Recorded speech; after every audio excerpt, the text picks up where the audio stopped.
Welcome. If you're tired of constant notifications from a specific person on Telegram, but don't want to block or delete the chat, there's a simple solution: you can mute them forever. In this quick guide, I'll show you exactly how to mute someone permanently on Telegram using the latest update. Let's get started. First, open the Telegram app on your phone. Make sure you're logged into your account and on the main chat screen where all your conversations are listed. Next, find and open the chat of the person you want to mute. This can be a private conversation or even a group chat. These steps work for both. Once you're inside the chat, look at the top right corner of your screen. You'll see 3 vertical dots. Tap on those dots to open more options. A menu will appear with several settings.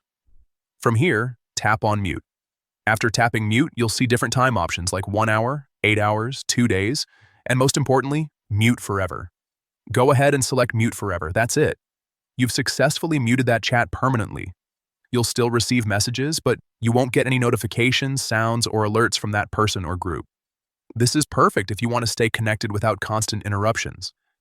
And don't worry, you can always unmute the chat anytime by repeating the same steps and selecting Unmute.